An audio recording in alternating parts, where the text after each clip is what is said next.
Don't pinky swear unless you mean it.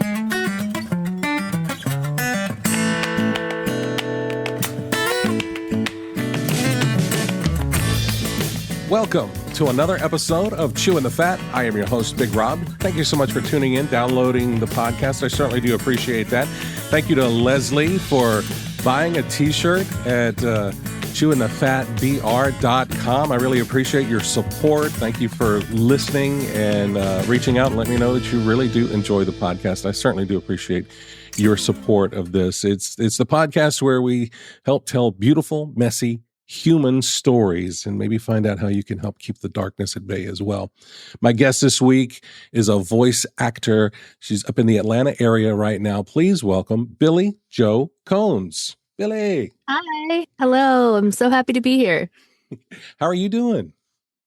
I'm good. A little sleepy, but I'm good. I got my coffee. I appreciate that. Yeah, I've moved past coffee to my water session now. So, but what's your coffee of choice? Starbucks Cafe Verona dark roast. Cream, sugar, anything like that? Oh, just cream. I'm a sort of, even though they say it's not good for voiceover, like I can't do without dairy. Yeah. So, yeah. That's I kind of cut the sugar out of my coffee several years ago, just quote unquote for my health. But I can't cut the dairy out. It feels sharp. It feels sharp by my throat. You know what I mean? Yeah, acidic. and also like the sugar thing. Back in high school, I used to be able to do like a mocha latte chill at Cinnabon, and I used to be able to do like all of the Starbucks cinnamon dolce latte with the whipped cream and everything. I can't do any of that anymore. If my best friend convinces me to get a cider, if we go to an apple orchard or something, I feel ill. Wow. Like my body does not like it. So every time I think it's a good idea, I take like 2 sips and I'm like, I'm done with that. Sweet beverages and I don't get along. So wow. Oh, interesting. That's, I mean, I guess, once you kind of, if you get it out of your life, it becomes, not necessarily toxic, but, toxic to you if you take it in. That's pretty interesting. That's pretty interesting. Well, so Billie, you're up in the Atlanta area. You've been doing voiceover for how long now? 8.5 years. Wow. Full time? I mean, not full time the whole time. No, I stopped doing stage theater and I gave up like 3 of my 5 part-time jobs to start doing voiceover in 2016. Yeah. And partially because of mental health, partially because I was like, I'm not earning any money and it's hard to juggle all of this. Yeah. And I had always wanted to do voiceover and I put it off for like 10 years. And so finally in 2016, I was like, I have to make a commitment to this if I'm going to do it. Yeah. So I gave up all the other stuff and I kept my serving job because that one was the one that made me the most money and I could easily control the schedule. And so I kept that. And then I got laid off from my last serving job in 2020 and haven't gone back. Wow. So, I guess around that time in 2020, we all know I always refer to it as the blip instead of COVID, but that's when everything shut down. And it seems like, it was 2 years later and, oh, wow, all this time has passed, before we were able to do anything again. But there were a lot of people that kind of decided to take those leaps into their passions in that time of isolation, and that's when I decided to launch this podcast. Because again, I was isolated. There were a lot of people that were isolated, and I just realized that there were so many people that kind of deal with the same things.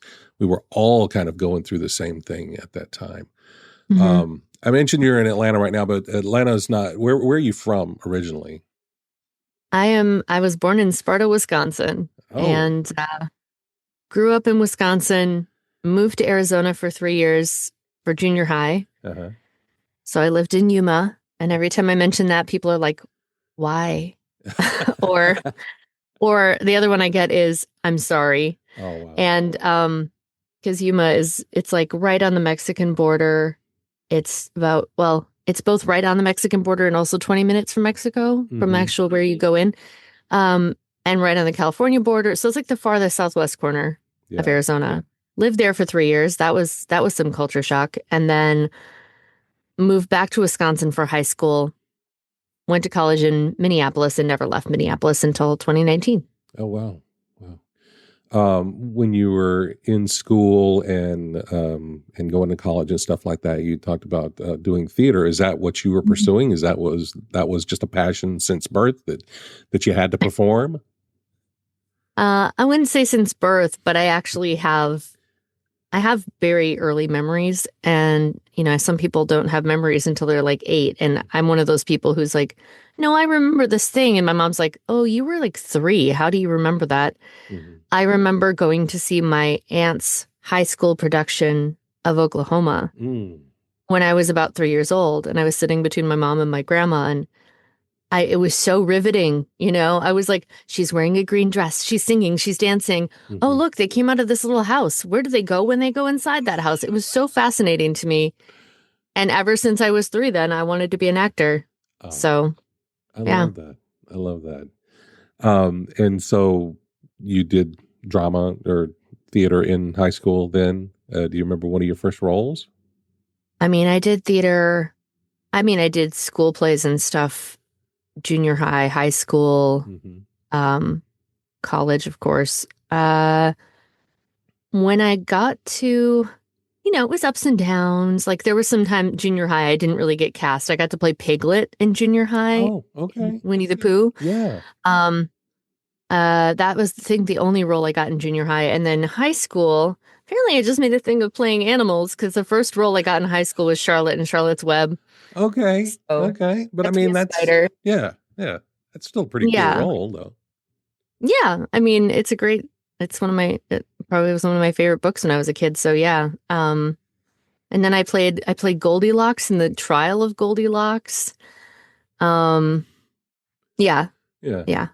They played Bad to the Bone and I came out in a leather jacket and got put on trial. Let's see. I don't know. I'm like in high school, we did Grease, we did Fiddler on the Roof. Okay. I had, decent roles in those but yeah, I don't know. I just always wanted to do it. And I was like, however I could do it, I was going to do it. Yeah. Yeah.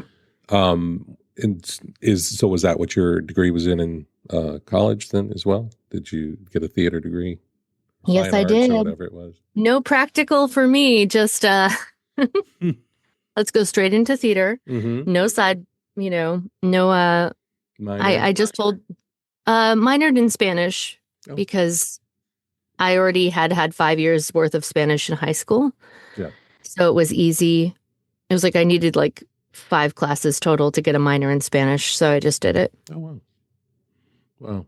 Yeah. And so so you were in Minneapolis, and what's the theater scene in Minneapolis? You graduated, you're there. Mm-hmm. And so what was the theater scene like there for a now person with a degree in theater? I mean, Minneapolis has a great theater scene. It has suffered over the past couple of years, like many places have. Mm-hmm. But at the time, it was definitely booming.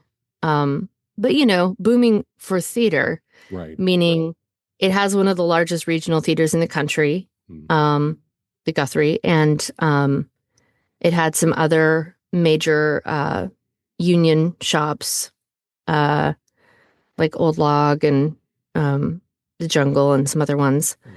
So they had all these theater companies that were pretty established that had been there since the 70s. And then there were all these other little theater companies that were newer. And there's a lot going on. But it's also pretty insular, so it was a little hard to like work your way into the community. Mm-hmm. Mm-hmm. So my way of doing that was karaoke. Oh, okay. Okay. What's your go-to karaoke song? I have a playlist on Spotify that's like 80 songs of like that I've done that I can just like go to and look. But You and I by Lady Gaga is probably my favorite. Oh, wow. That's awesome. Yeah. And it's interesting you talk about like the union shops as far as theater and stuff like that up in Minneapolis. I'm in Georgia and South Carolina. They're right to work states. There are no union shops. Pretty much if we do theater here, at least, and because these are smaller towns, it's community theater. It's volunteer. There's no pay for it. There's, it's fun. It's fun as all get out. And we put on some amazing performances, but it's not a way to actually sustain a livelihood. Right. Yeah. What, you mentioned having all these other jobs as well. So I'm assuming that you couldn't necessarily sustain a livelihood, even though you may have been getting paid to do some theater.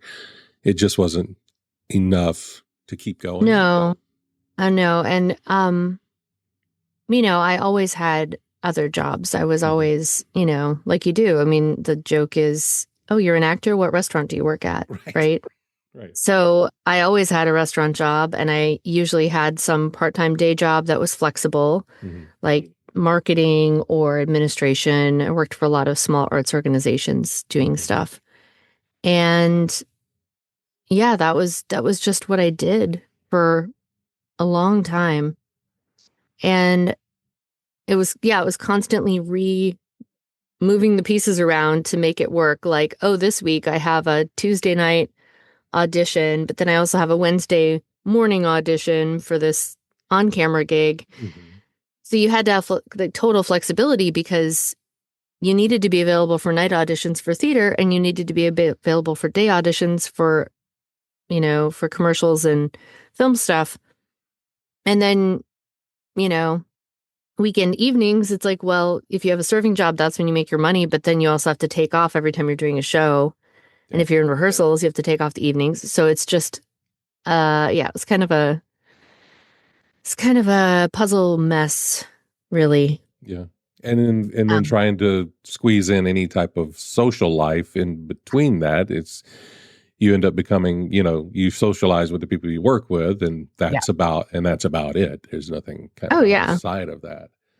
All my friends were theater people. I mean, I when I was younger, I remember trying, like, my friend being like, you got to stop dating actors. And I was like, nobody understands my schedule. Other than actors.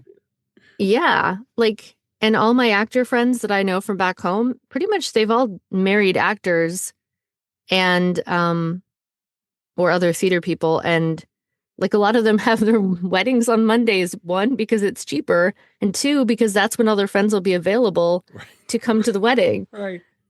So, I don't know. It didn't seem like there was a really, not that I wanted to get out of that either. I was just like, no, these are my people. Yeah. All the glorious weirdo creatives. Absolutely. Yeah. Absolutely. I mean, it's a great group of people to be in when you're in with actors or any type of creatives, for sure. Did you ever have any desire to try and, pick up your bags and move to New York and get on Broadway and that type of stuff? Did I ever want to do Broadway? I mean, yeah, of course. Like, when I was younger, I loved doing musical theater. But to be entirely honest, like, I was never that great of a dancer. So it's like, well, so then I would have to be super competitive enough to get the lead roles where you don't have to dance.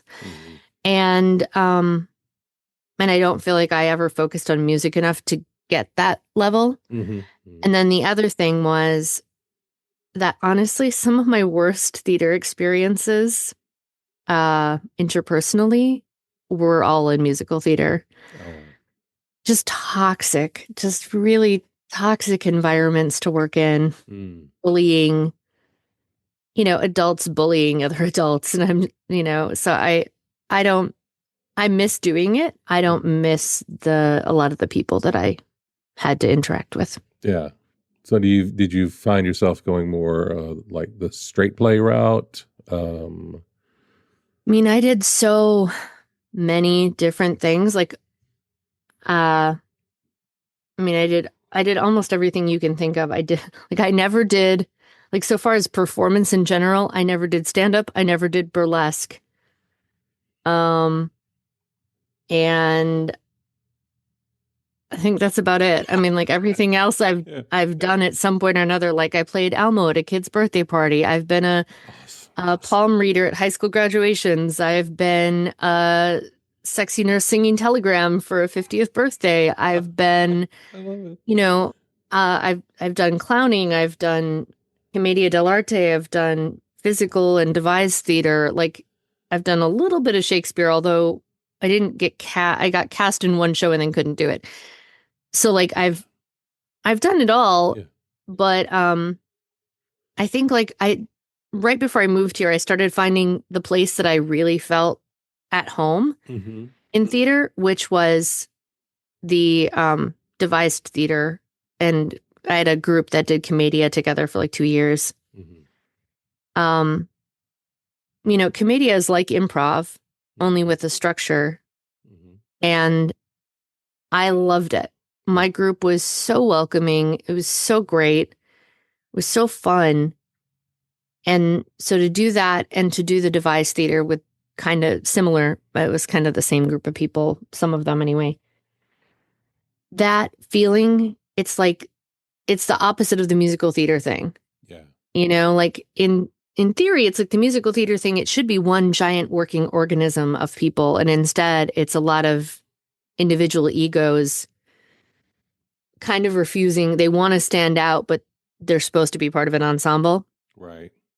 And devised theater, it's like you let go of the ego completely and you merge with all these other people. And all of a sudden, like I went to this audition for the show I did for the horror festival in Twin Cities Horror Festival. And it's this cool festival where they do all these different plays that are horror-based plays.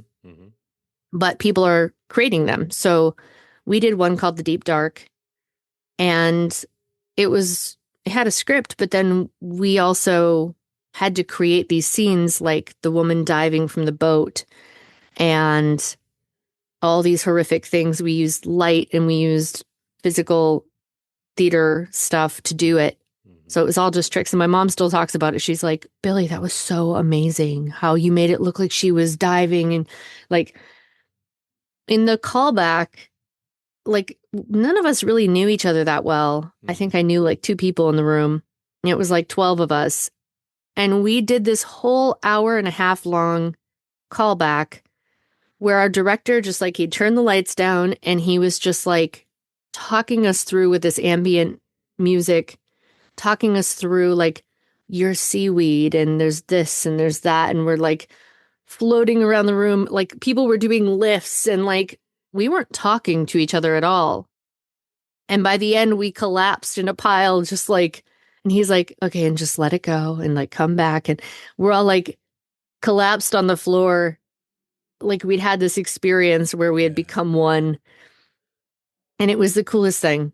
Like I miss that. Like I became good friends with a few of those people and a few of the Commedia people. And like that lack of ego, the letting go of it. Yeah. I love that. So from doing that, where did voice acting come into your life at? Oh God, when I was a kid, I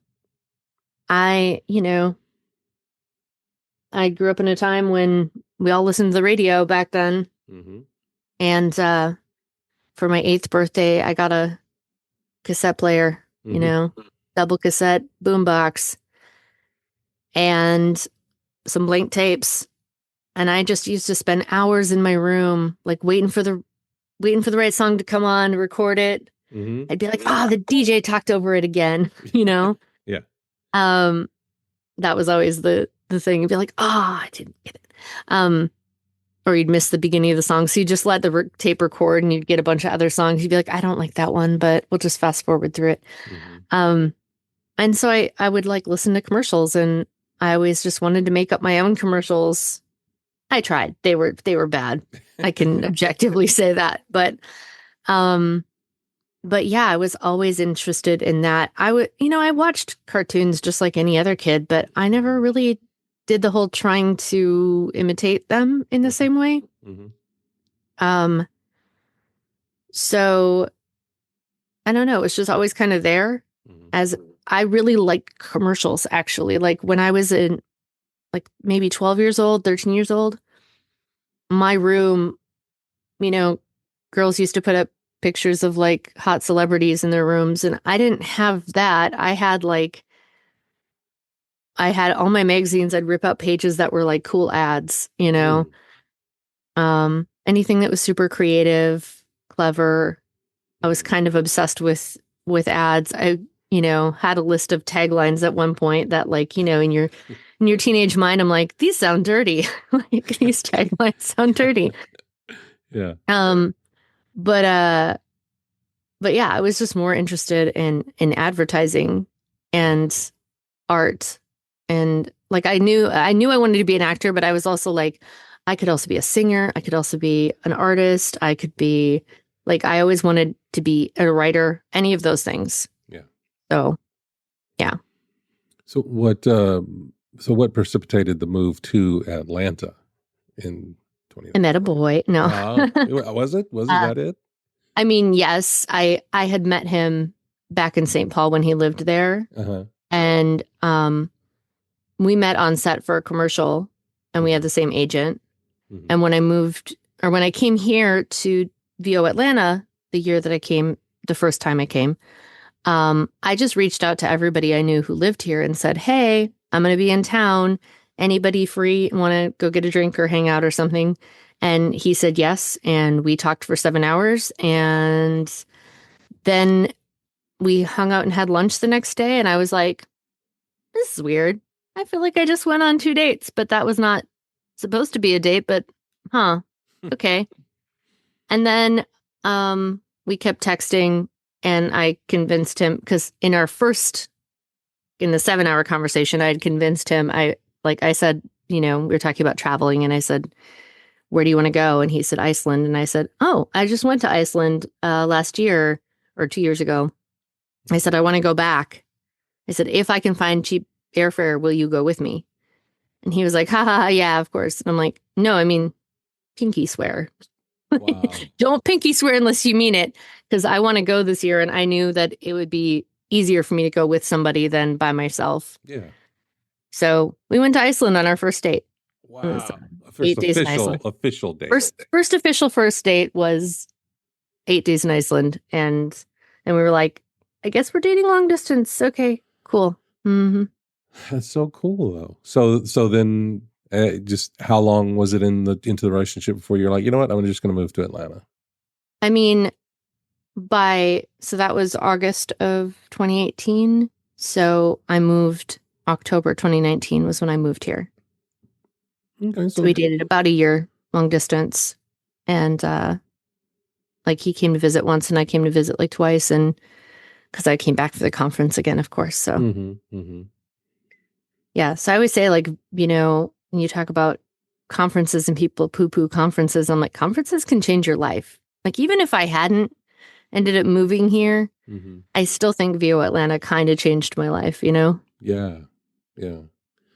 Was it a bit of culture shock coming from Minneapolis to Atlanta, coming to the South? Not too bad. That's good. Not too bad. I mean, when I visited, I actually thought like, wow, people are really polite. And then I moved here and I'm like, wow, people are really jerks. I don't know what the difference was. I swear, like, everyone had it was a conspiracy to get me to move here. Because like the people at Barnes & Noble were super helpful the first time I came. The cop at the station at MARTA was really helpful when I came. And ever since then, I'm like, I've never seen a cop at a MARTA station since. I try to find somebody at any shop to help me with something, and they're just like gone. Yeah. The people at McDonald's are rude. I'm just like, okay, well, yeah. Yeah, that's that Southern hospitality for the visitors. Once you become a local, then it's like, no, sorry, you gotta fend for yourself. I don't sound like so anyway. I don't know. Well, it is I gotta imagine, especially with you being in theater and doing theater and stuff like that, like as we talked about, like being in a union shop as opposed to being in kind of non-union shops. Although, I mean, I know there's some paid companies and stuff in Atlanta and things like that, and opportunities, and definitely more so than where I am. Were you able to find a group to get into that, or did you just kind of like, you know what, I'm just going to stay the VO course and be in the padded room and talk to myself? I didn't have time. Like, I was here for 5 months and I had to get a job. And so I got here and I got a serving job. And I started taking some voiceover classes here just to meet some people. And so I took a looping class and I took class with Steve Henderson. And then after that, it was like, oh, and now everything's shut down. And when you speak of culture shock, the culture shock I did encounter was mostly when I was working at the restaurant. And that had to do with kind of the same thing when you're talking about union versus right to work. I mean, Minnesota is technically a right to work state, actually. But all the restaurants I worked at in Minneapolis, the last 2 I worked at, we tip pooled everything and we got a regular minimum wage. And then I moved here and it's $2.17 an hour. Just for you out there who don't know that your server's only making $2.17 an hour, your tips do matter to those people. I moved here and some nights I was making $45 at a nice place. And I was like, I can't afford to live on this, you guys. And everyone I worked with that hadn't been at that restaurant for very long, they were so disgruntled. All they did was stand around and bitch about their job. They didn't help each other. And so the mentality, like, it was weird for me because I'm like, I was taught, like, you just help each other. That's what you do because you're a team. It's kind of like going back to musical theater. All of a sudden, it's all these egos being like, mine. This is mine and nobody else can touch it.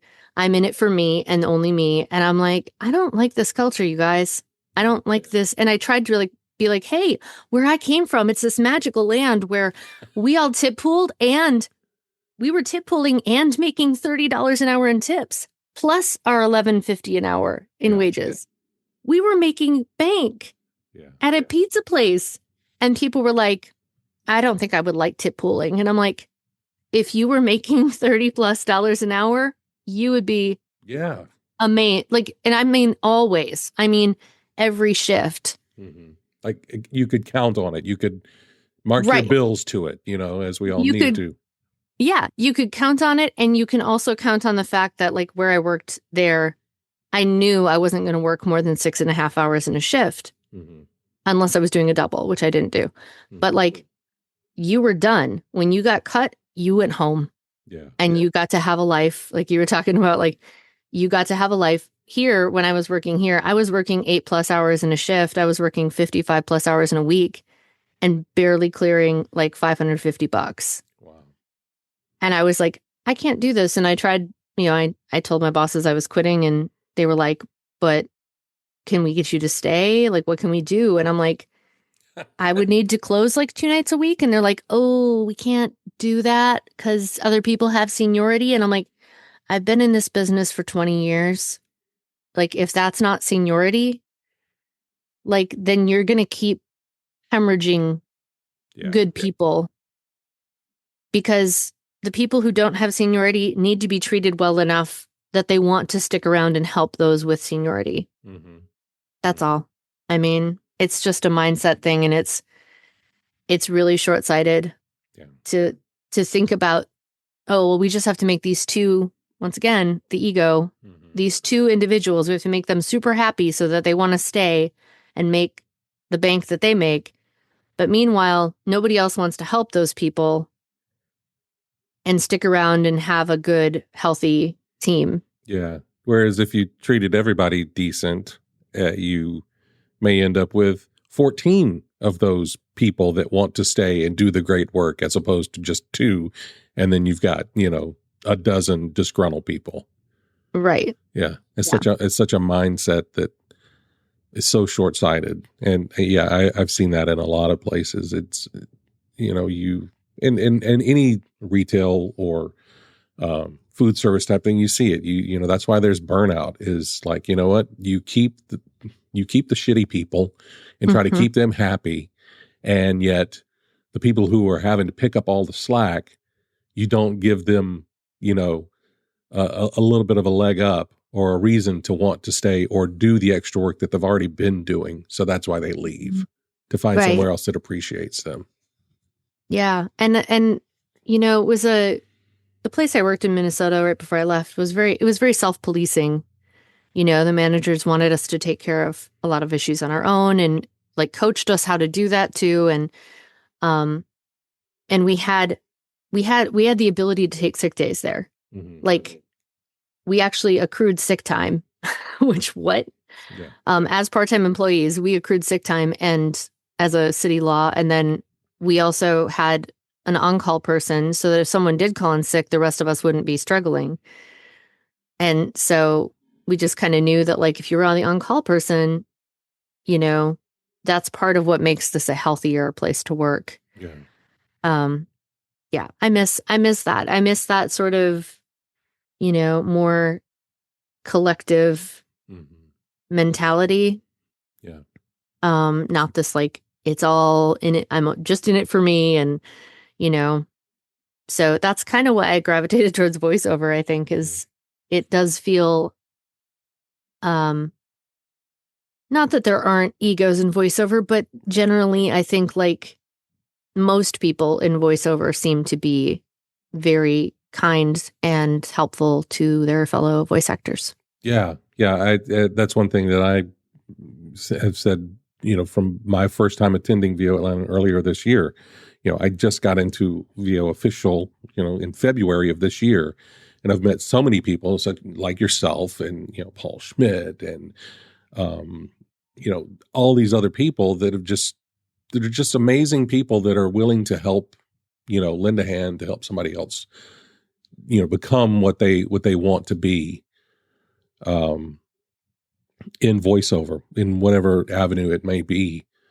So I think that's amazing. Mm-hmm. So when you got into voiceover and are really diving into it, you're becoming your own boss. There's a lot of mindset shift in that when you become your own boss, managing your own schedule and, reaching out to people and think, what was that like for you after having, working all these different jobs where basically you're at the behest of someone else to set your schedule and be there on those times. And now to have to set it for yourself and to change that mentality. Oof. Yeah, I mean, yeah, I definitely, was used to having my day jobs. I always ended up with day jobs that were pretty flexible. Mm-hmm. And I'd be like, oh, if I'm running late, I'll probably be there an hour later today. And like that didn't matter as much. I worked for this couple out of their home for like 7 years. So it's just like I showed up when I showed up and they were just like, okay, hey, whatever. Mm-hmm. But yeah, I think when I was younger, I remember feeling I never wanted to work at a corporate job because I never wanted that 9 to 5. Like, I was so tired of school and like, you have to be here at this time and you're going to be sleep deprived all the time. Cause I don't know, maybe it's because I was born at like 8 p.m., but I've always been kind of a night owl. Yeah. My dad works second shift. Most of my family works second shift or overnights. And so I'm like I don't know what chronotype they call it, but I'm like the one that's like, I like to go to bed around 2 a.m. Mm-hmm. That's perfect for me. Any later and I'm kind of a pumpkin the next day, and any earlier is hard to get me to go to sleep. So, yeah. But it was really hard when I was younger, I thought it would be great to be my own boss. I thought it was like, oh, I have freedom and whatever. And then all of a sudden it's like, oh, I have to make myself do things. Mm-hmm. That's hard. Mm-hmm. That's really hard when you don't have somebody holding you accountable. And so that's what led into the last 8.5 years of me doing accountability groups, because mm-hmm. at some point I realized no one else was going to hold me accountable to achieving the things I wanted to do mm-hmm. except me. And life will always throw you a million things that will keep you from doing those things. including your day job, you know? Yeah. So. Yeah. And I love that that's kind of where I think where I became acquainted with you was through like accountability groups and seeing your content on like LinkedIn and things like that. And just the very, very, very mindful way that you're approaching accountability and how that can accelerate your career as a voice actor, or any creative that's setting your own schedule, as well as with like goal setting and things like that. Where did that switch turn on for you to kind of reach out in that way? Where did the switch turn on? For like when you realize the value of accountability groups and keeping yourself accountable but also others keeping you accountable, and then being able to keep yourself accountable to the goals that you set. Mm-hmm. Yeah. Well, so I was in an acting class for 10 years at the Guthrie Theater. And my teacher, Ray Burke, he is an amazing man. He was taught by Milton Katselas, who is a famous Hollywood teacher in the 80s, 70s, and 80s, I think. And Milton's not method, but like his platform was acting, attitude, and accountability. Or sorry, administration, I think he called it. So like you have your acting skills, which is the artistic part, the attitude, which is the mental portion of it, and then the administration part of it, which is the day-to-day stuff that no actor really wants to do. Like no actor wants to send out emails, and they don't want to like put together their headshots and resumes and cut the little extras off and all that stuff and work on their resume. Like nobody wants to do that. And so, but it's like we have to get the work somehow. So my acting teacher at one point, a couple times during the course of me being in his class over the years, he gently prodded us like, hey, we used to have an administration group. Like, if some of you are like talking about, oh, I don't know, I'm never going to be in a show again. Oh my God. I'm just, dry spell's going to last forever. He's like, maybe someone should start an admin group. Anyone? Anyone? And nobody did. And then one day, somebody did. And I went to that group one time and I never went back because all it was people sitting there and bitching about shit in the industry that they couldn't change. Yeah. It was a lot of whining. There was no like, hey, I'm setting this goal and here's what I'm going to do to get towards it. It was literally just a complaint group. Yeah. And I was like, that's not what this should be, but what should it be? And so I left that group, didn't go back. A couple years later, my teacher was like, hey, I know I've mentioned this a bunch of times, but if anyone wants to start an admin group, I think that would be a really great idea for some of y'all. He didn't say y'all. That's the one thing I picked up here. Yeah. And finally that day, like something drove me and I just literally, my hand shot up and I was like, I'll do it. I will do it. I'll start this. And the first meeting we had like 14 people. It was like in-person coffee shop before acting class. So many people. And then I had no idea what I was doing. And, I tried what I thought might work and then that didn't work. And then there were times when I would show up and nobody would be there. And then I would get really down about it. And I talked to my friend, Katie Aducci. I have 3 friends named Katie now. 3 close friends named Katie. But Katie Aducci was in acting class with me and she was my accountability buddy sometimes. And she was just like, nobody's forcing you to do this, Billie. Like, you don't have to keep going with this if it's hurting you. And I was like, no, but I need it. Like, I need it. And I know other people need it. And I just don't understand why people don't understand that they need it. Yeah. Because I know that they do. Yeah.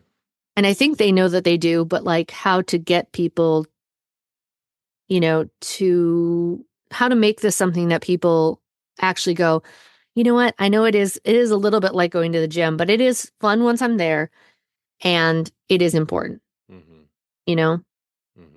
So that took a couple of years of tweaking things. Yeah. But you knew what you didn't want it to be, from that first one that you went to. You're like, this is not going to be a bitch and moan session. Yeah. It's amazing sometimes how when you see what it's not going to be drives you to create what it needs to be because it's something that you need. Yes, sometimes we need bitch and moan sessions to people, but that's for like you and your friend to go have one, not a group of 20 people to go through that because that then becomes a lot. But for you to kind of define what you needed for you out of it, I think that's amazing. Yeah. And I, even when I started the first group and then we had like the giant table of all the people, one of my classmates had come and, I remember her being like, oh, well, I didn't get to my tasks for this week because my child was sick and then this happened and then that happened. I'm like, there's this fine line between like empathy and allowing people to, it's going to sound harsh, but like you don't need the excuses. Mm-hmm. The excuses are a waste of time and they don't really tell you why you didn't get something done. It's a justification for not getting something done. Mm-hmm. But really, it's okay. So you waited until too late to do the thing you said you were going to do, and then this thing happened. So what does that tell you? So it's like all that, you don't need the excuse. You just need to look at it in a sort of diagnostic way and say, okay, so what actually happened here? Okay, so either the task was too big to do in the week, or it wasn't specific enough, or you procrastinated and waited too long and then something else came up, which life will always do that. And so it's just a diagnostic tool. So it's just like, did you get your thing done or didn't you? And how can we tweak that so that you feel more empowered? Because what ends up happening is that if you're constantly making excuses for why you didn't do something, you're just going to feel unempowered. Mm-hmm. Mm-hmm. I love that. And so those groups are going well for you now. I mean, you've kind of, got all that going for you. And you also have a podcast, correct? I do have a podcast. It is on hiatus temporarily. Okay. My co-host has some medical stuff, and so he's we're planning to bring it back probably in the spring after he's through this patch. So yeah. And what's the subject of the podcast?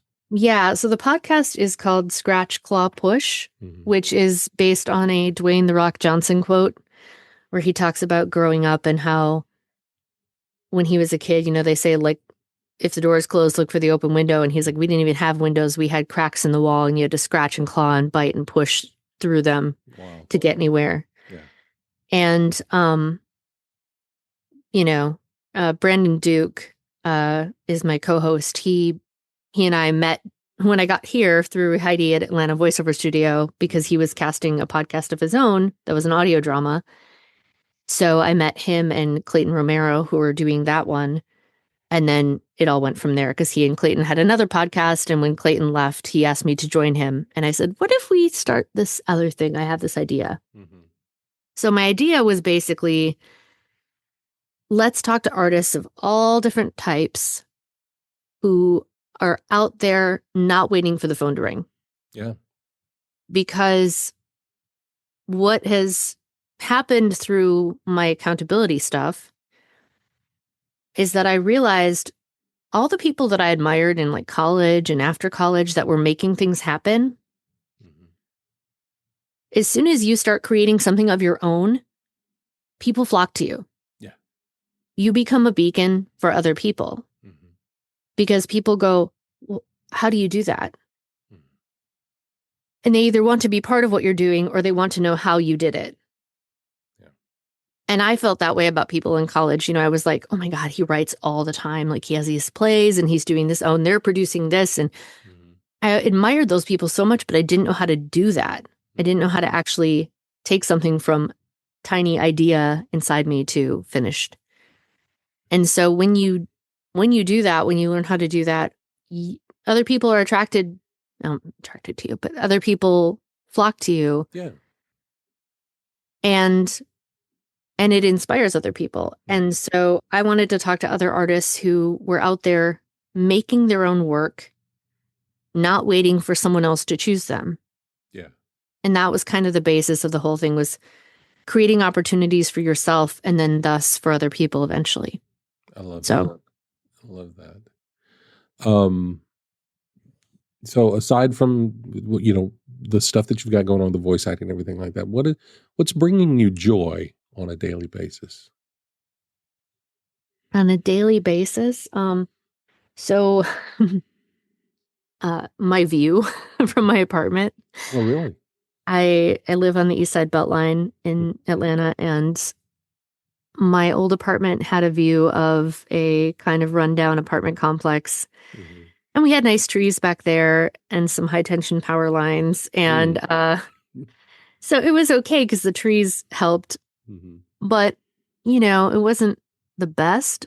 Mm-hmm. And then my apartment had a fire last year at the old place. And we went from living somewhere to being displaced overnight. Wow. And that's a longer story, but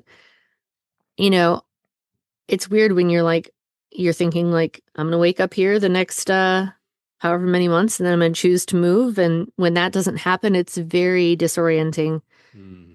And so we were looking for a place to live right before the holidays last year, my roommate and I, and we're like, oh my God, we got to find a new apartment quickly, because he was going to his family's for Christmas and I was going to my boyfriend's family's for Christmas, and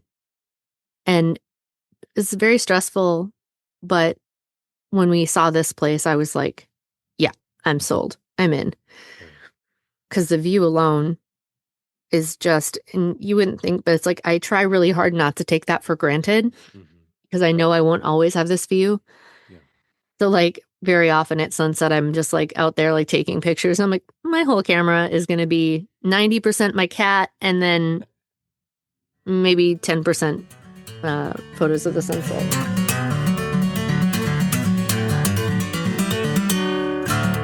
So Billie, this is the second segment of the show where we dive a little bit deeper into your mental health journey. I believe that people who deal with like anxiety and depression kind of all go through the same thing, but we feel so alone in it because your mind wants to tell you that nobody else is going through the same thing. It's just you. But the more we talk about it, the more I believe it kind of releases some of that tension and maybe makes it easier for us to handle and get through the stuff. So for you, how do you keep the darkness at bay? For me, I mean, it's changed as I've gotten older.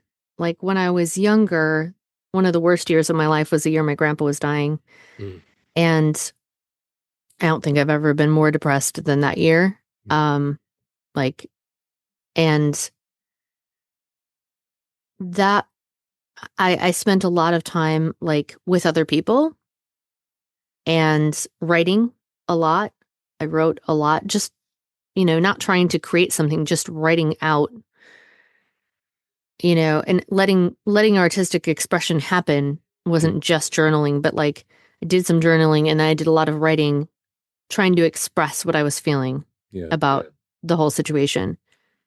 And then a lot of like watching happy movies over and over and over, because I couldn't like function if I just let myself wallow. But now I think like since finding the whole accountability thing too, there's this element of like during the pandemic, for instance, I read Man's Search for Meaning by Viktor Frankl. And I read another one called The Choice, I think, which was by another Holocaust survivor. And, I feel like my mom is a history teacher. So like, if you think back and you just go, are things really the worst they've ever been? I think people have been through worse. And people, there are still people around the world who are going through way worse. So to put it in perspective and just say, you know what? I have a roof over my head. I have food. I have toilet paper, like during the pandemic, and And then going to the accountability stuff, to use goals as a way to have a point of focus and give your life meaning. Mm-hmm. It's not just about being productive. Mm-hmm. It's about having meaning, having a purpose, mm-hmm. right? They always say that like people who retire, if they don't have something to do after they retire, then they often die pretty quickly because they don't have anything, it's like, well, what is it all for then? Right. So I think about, if I'm, some people get depressed by that idea of like, it is an infinite game, as they say, like the infinite versus finite games. Mm-hmm. It is an infinite game. Of course, until you die, you're just going to be working towards something else. Mm-hmm. But if it's something that gives you joy, then why not? What is the alternative? The alternative is I go and watch TV or I play a video game, mm-hmm.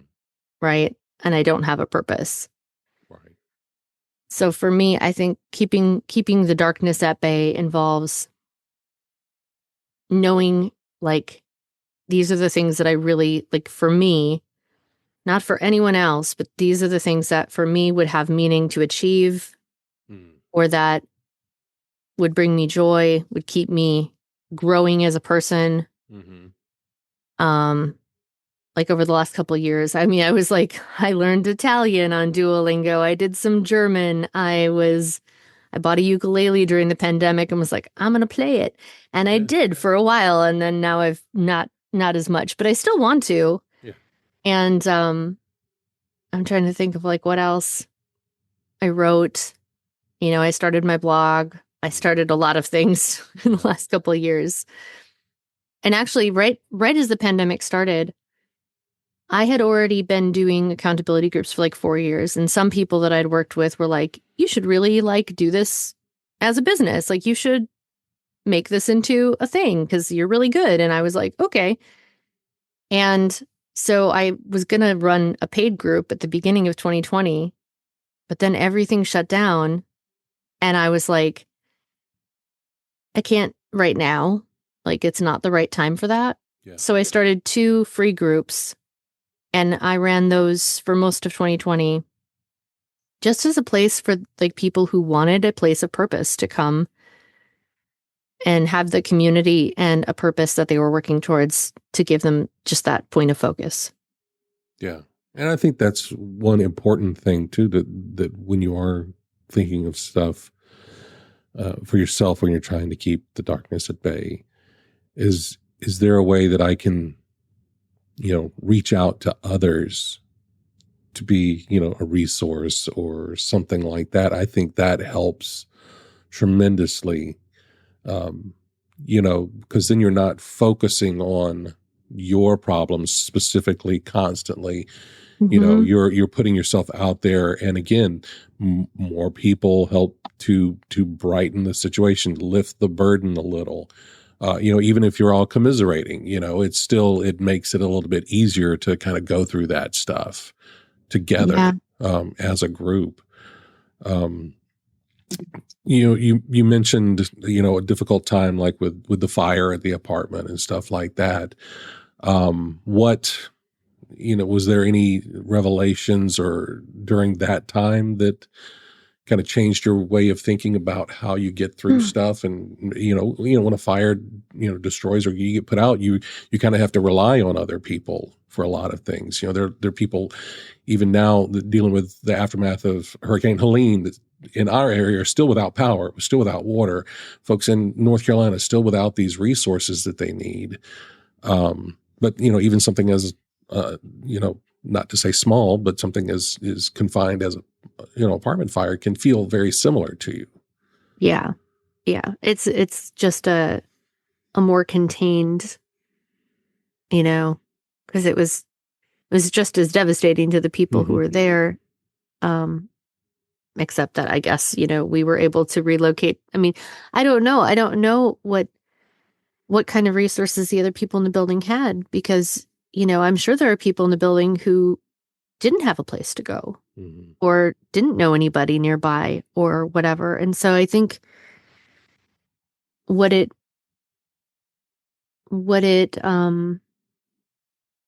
should make everybody think about is,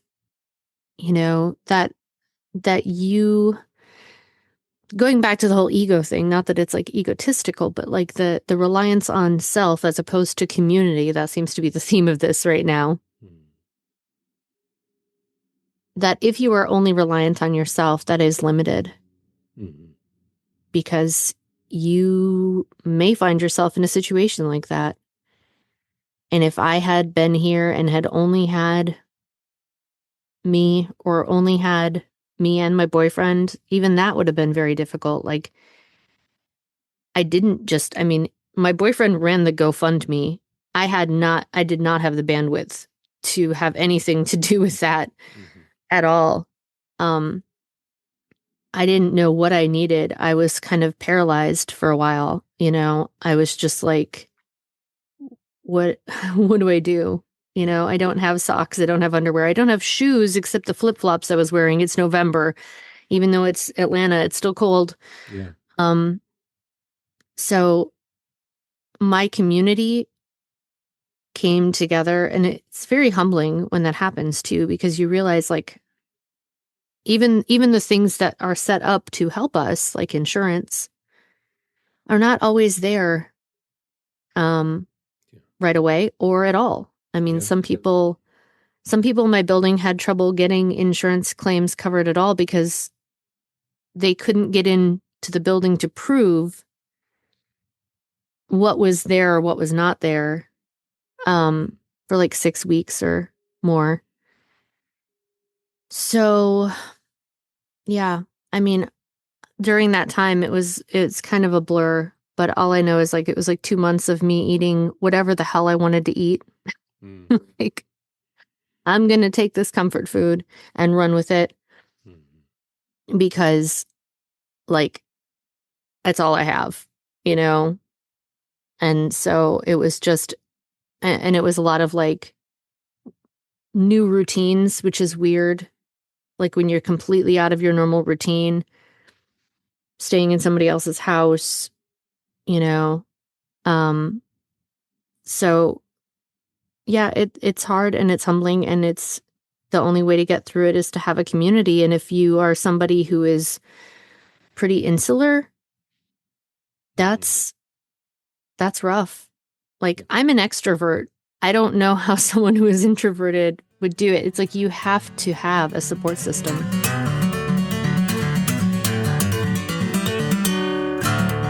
All right, Billie, this is the third segment of the show. It's time now for the Fast Five. The Fast Five. It's time now for the Fast Five. Fast Five. Sorry, I'm still working on a theme song. I had some musician friends that are hopefully going to lay some tracks down for me at some point. But Fast Five is powered by Poddex. It's an app created by my friend Travis Brown. If you go to chewingthefatbr.com, you can download the app at your favorite app store. It's got the link on there. But it's 5 random questions, no wrong answers. You ready to go? Yep. Here we go. Question number 1. Sweet or salty? Salty. Salty. Now, we're talking about like your snack preference, not necessarily your attitude or anything like that. So is that still the same? I'm just kidding. Yes. Yeah, generally salty. Yeah, I'm the same way. I just don't like a lot of sweet stuff. All right, question number 2. Ooh. Would you rather get lost in the woods at night, having to find your way out, or sleep in a cemetery with your best friend? Sleep in a cemetery with my best friend. Yeah. Mm-hmm. I feel like that's the easier with those two. Well. fewer pumas and bears in the cemetery, probably. Right. Question number 3. If you could live anywhere in the world, where would it be? Anywhere in the world? Oh, that's hard. That's a really hard one. Mm. I mean, if I had money so I could like travel also, I'm like, and this is also limited because I haven't traveled a ton, but I'm like Iceland or Italy those are two of the only places I've been, and they're both amazing. So either one of those, maybe Canada, maybe Banff. Okay. Okay. Yeah. Love it. Question number 4. What's the best compliment you ever received? Oh, that's hard too. One of my favorite compliments I ever received was I was doing a spot for a healthcare company, and it was early on in my voiceover career, and they were trying to get me to do that sort of very intimate, very like flat read, and they kept lower, nothing. Okay, too much nothing, back up. And at one point, and they did the dreaded thing of like they go away and they're talking, and you're like, I don't know what they're saying. They could be saying anything. He came back and he's like, Billie Joe, your voice is magical. And I'm like, oh, wow. That's a good compliment. I'll take it. That's pretty amazing compliment right there. I love that. All right. And question number 5.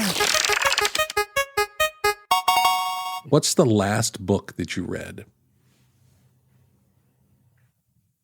I mean, I'm currently reading like 4, so. Oh, okay.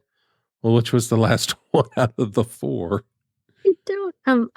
I'm currently reading the most recent. I don't remember what the title is, but it's the most recent in the series, in the Flavia de Luce mystery series. So it's about a girl who's very into poisons in 1950s England. Wow. If people like cozy mysteries, it's kind of a cozy mystery, small British town type of thing. Okay. They're very well written. Very cool. Very cool. All right. Well, that's our Fast 5, and that is the show. Thank you so much for being here, Billie.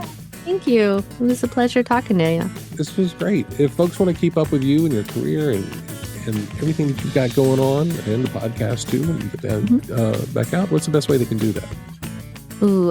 So I am on LinkedIn very, very frequently, Instagram at Billie Joe VO, and the podcast is scratchclawpush.com, and my personal website is Billie Joe VO or BillieJoeCones.com. Billie Joe VO is probably easier to spell, and we'll get you there too. So, and then Audacious Accountability is my coaching and accountability group stuff, but that website is not up just yet.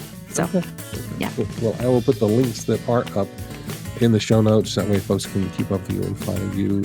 Again, thank you so much for who you are and what you're doing for the VO community and just for the world at large, as well as the insight that you have as far as in accountability and those type of things. I really do appreciate it, Billie. Yeah, thank you. It was a pleasure to be here. Thank you. And if you would like to support this podcast, I'd appreciate it if you bought me a coffee at chewingthefatbr.com. But until next time, look forward to the chance we have to sit a spell and chew the fat.